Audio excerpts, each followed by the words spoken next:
Bismillahirrahmanirrahim. Assalamualaikum warahmatullahi wabarakatuh. Alhamdulillahilladzi hadana lihada wa ma kunna linahtadiya laula an hadanallah. Asyhadu an la ilaha illallah wahdahu la syarikalah wa asyhadu anna Muhammadan abduhu wa rasuluhu wa mab'us rahmatan lil alamin. Rabbi shrah li sadri wa yassir li amri wahlul 'uqdatam min lisani yafqahu qawli. Saudara-saudara sekalian, kemarin dan beberapa hari yang lalu kita sudah bercerita tentang kisah-kisah para sahabat yang bertaubat karena Allah Subhanahu wa Ta'ala. Dan pada hari ini insya Allah kita akan menceritakan tentang kisah seorang sahabiat yang kita ketahui beliau ini sangat fenomenal ya, di kalangan ibu-ibu, karena kisah ini dari masa ke masa sering diceritakan betapa dahsyatnya seorang sahabiat ini. Beliau bernama Hindun binti Utbah. Nah, mendengar namanya mungkin terbayang di benak kita tentang sosok Hindun ini yang sangat tanda kutip kejam ya, karena beliau inilah paman yang sangat dicintai oleh Rasulullah Shallallahu Alaihi Wasallam, yang merupakan panglima besar dan juga sangat tangguh di peperangan, yang merupakan juga dijuluki sebagai singanya padang pasir, yaitu paman Nabi Muhammad yang bernama Hamzah bin Abdul Muthalib itu syahid ya, oleh budaknya Hindun karena diiming-imingi oleh Hindun untuk dibebaskan dari perbudakan kalau berhasil membunuh Hamzah. Dan tidak hanya itu, ketika Hamzah sudah terbunuh pun oleh Wahsy yang budaknya Hindun tadi, jantungnya juga dimakan mentah-mentah oleh Hindun ya. Jadi sangat terkenal ini kisah Hindun ini. Nah, saudara-saudara sekalian, jadi dulu Hindun ini awal mulanya adalah seorang pembesar Quraisy, juga tokoh masyarakat Quraisy. Sebelum menikah dengan Abu Sufyan, dia sudah menikah terlebih dahulu dengan pembesar Quraisy yang lain yang bernama Faqih. Kemudian mereka bercerai. Nah, setelah mereka bercerai, kebiasaan orang-orang jahiliyah pada zaman dulu itu, mereka sering sekali mendatangi dukun-dukun atau peramal untuk menanyakan masa depan mereka. Dan memang pada zaman jahiliyah dulu sebelum Rasulullah Shallallahu Alaihi Wasallam diutus, ramalan dan prediksi para dukun itu memang sakti-sakti gitu ya, benar gitu ramalannya. Karena pada zaman dulu itu ketika Rasulullah SAW belum diutus itu, para jin kafir tentunya ya, itu bisa atau berhasil mencuri informasi langit ya. Dia bisa mengetahui apa yang terjadi di langit itu untuk disampaikan kepada manusia atau dukun-dukun tadi itu tentang masa depan. Nah, tapi kemudian setelah Rasulullah SAW itu diutus di muka bumi ini, bintang-bintang di langit itu memberikan lemparan-lemparan kepada jin-jin itu yang akan mencuri informasi langit. Jadi sekarang kalau dukun-dukun sekarang, peramal-peramal sekarang itu sudah nggak sakti seperti zaman dulu ya, zaman jahiliyah.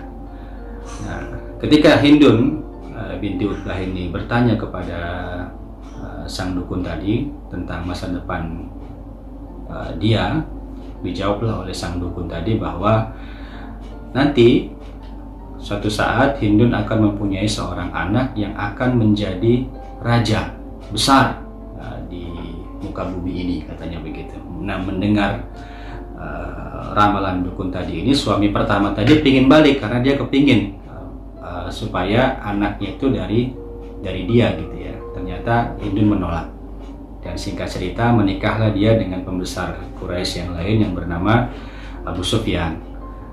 Nah, memang benar akhirnya setelah mereka menikah, mereka dikaruniai anak yang bernama Muawiyah.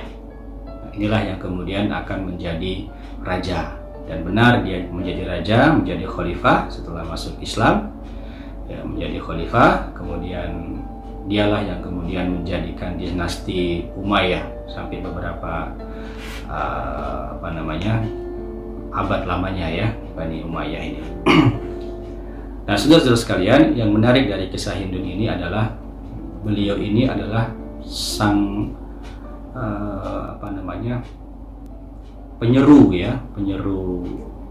penyeru sorak untuk pasukan-pasukan yang dia bergabung dalam peperangan. Pada saat perang Uhud, ya, dia memiliki peran yang sangat besar untuk menyemangati kaum musyrikin untuk memerangi kaum muslimin. Nah, setiap kaum musyrikin yang mau balik arah, mau mundur ke belakang, dia sorakin, wahai kaum musyrikin, wahai teman-teman semuanya, sesungguhnya mati di peperangan itu lebih utama daripada mundur ke belakang. Itulah yang sudah diteriakan oleh Hindun pada saat perang Uhud. Nah, akhirnya kita ketahui di perang Uhud itu banyak sekali sahabat yang syahid, bahkan paman Rasulullah SAW sendiri pun syahid. Ya. Hamzah bin Abdul Muthalib syahid oleh budaknya Hindun yang bernama Wasi, sampai kemudian dimakan jantungnya mentah-mentah itu ya. Nah, saudara-saudara sekalian, tapi hidayah Allah Subhanahu wa taala itu mutlak, merupakan prerogatifnya Allah Subhanahu wa taala. Tidak ada yang punya hak prerogatif selain Allah Subhanahu wa taala. Bahkan Rasulullah SAW sendiri pun tidak punya hak prerogatif itu.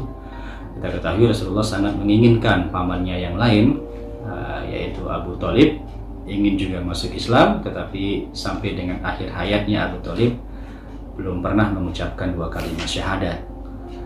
Nah, tetapi seorang Hindun binti Utbah yang merupakan musuh Islam utama pada waktu itu bersama dengan Abu Sufyan pada saat terjadinya Fathul Mekah, ya, pasukan kaum muslimin yang datang dari Madinah menuju Mekah itu sebanyak 10.000 pasukan, yang menyebabkan orang-orang Mekah yang masih musyrik pada waktu itu berbondong-bondong untuk masuk Islam.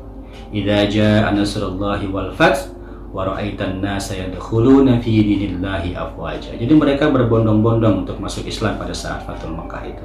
Termasuk diantaranya Hindun binti Utbah. Saudara-saudara sekalian, lalu apa yang terjadi ketika Hindun sudah masuk Islam?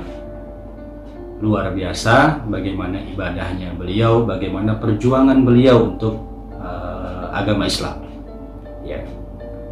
Ibadahnya kita ketahui di sejarah-sejarah Islam itu mengatakan bahwa Hindun ini seorang wanita muslimah yang terkenal sebagai ahlul qiyam. Ya, dia ahli ibadah sholat malam. Hampir tiap malamnya itu dia tidak ketinggalan tahajudnya. Kemudian juga terkenal dengan ahlus siyam. Dia juga orang yang senantiasa sering berpuasa. Nah, jadi coba dibayangkan mantan musuh Islam yang sangat keji, ketika sudah hidayah itu masuk, Allah SWT memberikan hidayah kepada Hindun, dia menjadi seorang yang ahli ibadah, ya, ahli siam, ahli qiyam, dan seterusnya. Tetapi setelah masuk Islamnya Hindun, tidak begitu lama Rasulullah SAW wafat. Inilah yang menyebabkan Hindun merasa menyesal begitu ya, karena tidak begitu lama masuk Islam, Rasulullah SAW itu wafat. Tidak sebanding dengan masa-masa kebenciannya kepada Rasulullah. Nah, bahkan di saat perang Yarmuk, saudara-saudara sekalian, Hindun juga memberikan peran yang sangat signifikan untuk kemenangan kaum muslimin. Jadi perang Yarmuk itu perang yang terjadi antara kaum muslimin dengan pasukan Romawi. Dan sama yang dilakukan Hindun pada saat perang Uhud. Cuman bedanya pada waktu perang Uhud dia berada di pihaknya kaum musyrikin. Nah, pada perang Yarmuk ini Hindun berada di pihaknya kaum muslimin. Dia juga melakukan hal yang sama, menyemangati pasukan kaum muslimin untuk berperang habis-habisan. Nah, bahkan sang suami Abu Sufyan ketika mau balik arah, mau mundur ke belakang, ya, dicela sama Hindun, diejek sama Hindun, ya. Apakah engkau lebih memilih mundur? Inilah saatnya dirimu untuk membalas masa-masa lalu karena kebencianmu kepada Islam. Teruslah bertempur dan teruslah bertempur sampai menang. Ya, sesungguhnya mati dalam pertempuran lebih mulia daripada hidup tetapi dalam keadaan mundur dari peperangan. Nah, itu yang senantiasa diucapkan terus oleh Hindun sambil dia memberikan amunisi berupa apa namanya, perlengkapan perang. Karena kalau kaum muslimah waktu itu yang ikut berperang, mereka berada di barisan paling belakang, memberikan logistik ya, makanan, minuman, kemudian juga alat perang dan seterusnya, sambil memberikan semangat motivasi. Nah, begitulah kisah Hindun, saudara-saudara sekalian, yang luar biasa ketika dia masuk Islam, totalitasnya kepada Islam, luar biasa sebagai ahlul ibadah, bahkan sebagai ahlul jihad juga.